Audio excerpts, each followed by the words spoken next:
Job రావాలంటే బాబు రావాలి. గుర్తుంది కదండి మీకు చాలామందికి.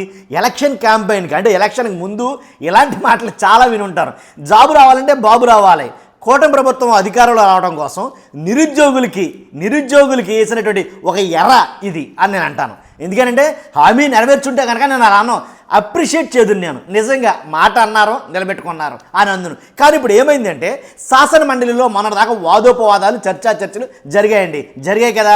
దాంట్లో ఆ చర్చల్లో భాగంగా వైఎస్ఆర్సీపీ వాళ్ళు ఒక ప్రశ్న వేశారు. ఏమని 2024కి 25కి ఆర్థిక సంవత్సరంలో నిరుద్యోగ భృతి పథకం కింద ఎంతమంది లబ్ధిదారులను గుర్తించారు అని అడిగితే సమాధానం చెప్పరండి.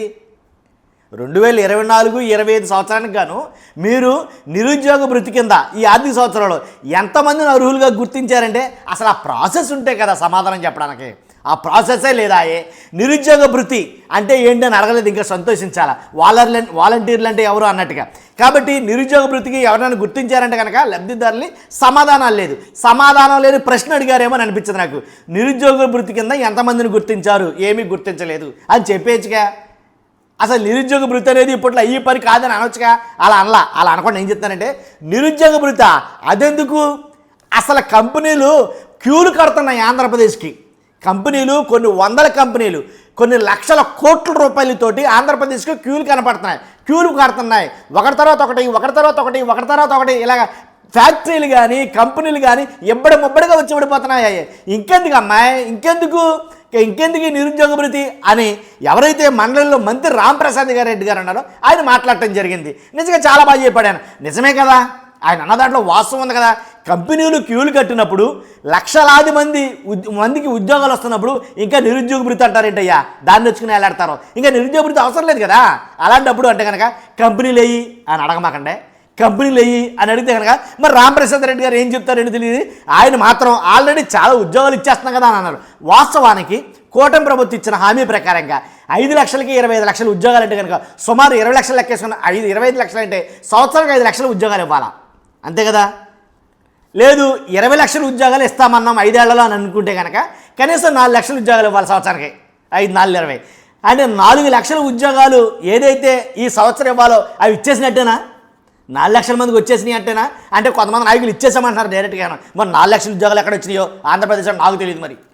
కాబట్టి అంటే ఏరు దాటిదాకా ఓడమల్లన్న, ఏరు దాటాక బోడిమల్లన్న అన్నట్టుగా ఉంది ఈ పరిస్థితి నిజంగాను. కాబట్టి ఎన్నికల్లో గెలవనంతసేపు అంటే ఎన్నికల క్యాంపెయినింగ్లో ఎన్నికల ప్రచారంలో మనం ఏదైనా చెప్పొచ్చు. ఏంటి మీరు ఇంట్లో కూర్చుని వర్క్ చేయాలనుకుంటున్నారా ఏంటి? వర్క్ ఫ్రమ్ హోమ్ నేను ఇస్తా, మీకు ఎందుకు, మీకు ఇంటికాడే కూర్చొని వర్క్ చేసుకోండి, లక్షల్లో సంపాదించండి నేనన్న మాట కదండి. సుదీర్ఘంగా 40 సంవత్సరాల రాజకీయ అనుభవం ఉన్నటువంటి ప్రస్తుత ముఖ్యమంత్రి నారా చంద్రబాబు నాయుడు గారు అన్న మాటలు ఇవి. మీరు ఇంట్లో కూర్చొని వర్క్ చేసుకుంటారా? వర్క్ ఫ్రమ్ హోమ్ తెచ్చింది నేనే, మీకు ఎందుకు ఇంట్లో కూర్చొని వర్క్ చేసుకోండి అని అన్నారు. లేదు ఆఫీస్కి వెళ్తారంటారా? అలా సరదాగా అది కూడా ఛార్జింగ్ బండి మీద వెళ్ళొచ్చేయండి. ఏంటి లక్షల ప్యాకేజీలు.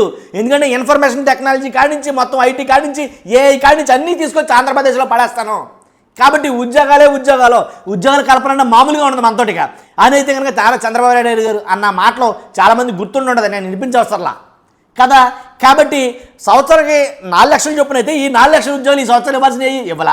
ఒకవేళ నేను ఉద్యోగాల కల్పనలో కొంచెం నేనేమైనా బిజీగా ఉండి అవి కొంచెం లేట్ అయితే కనుక, ఆ ఉద్యోగాలు లేట్ అయితే కనుక ఖచ్చితంగా మీకు నా ఏదైతే నిరుద్యోగ భృతి ఉందో ఆ నిరుద్యోగ భృతి నేను అమలు చేస్తాను అని అయితే అన్నారు కదా.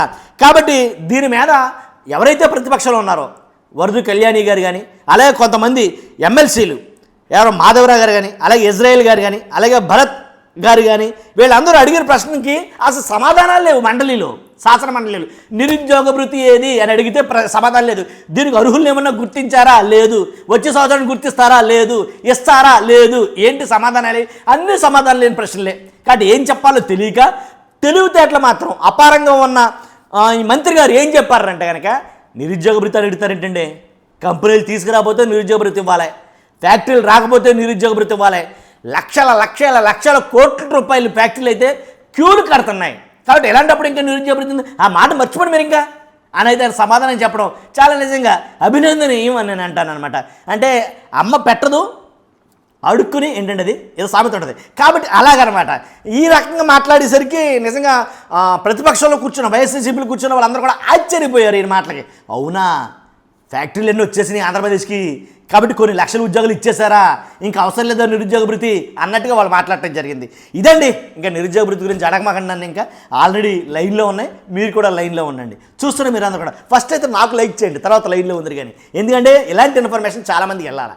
జెన్యున్గా ఇస్తారా ఇవ్వరా, తెస్తారా తీయరా, చేస్తారా చేయరా, ఏదో అయిపోయింది, ఇంకా చెప్పేసాం అయిపోయింది, మళ్ళీ ఇంకా ఎన్ని పట్టుకుని ఏలాడమాకండి సమాధానాలు వస్తారు. కాబట్టి చూస్తున్న మీరు అందరూ విజ్ఞత కలిగిన వాళ్ళు కాబట్టి మీ అభిప్రాయం ఏంటో ఖచ్చితంగా తెలియజేయండి, దాన్ని నేను గౌరవిస్తాను. కొత్తగా మనం చేస్తున్న పక్కగా సబ్స్క్రైబ్ చేయండి. పార్టీలకు అతీతంగా వీడియోలు ఉంటాయండు, దాంట్లో మాత్రం ఎలాంటి డౌట్ లేదు. ఖచ్చితంగా లైక్ చేయండి. Thank you very much.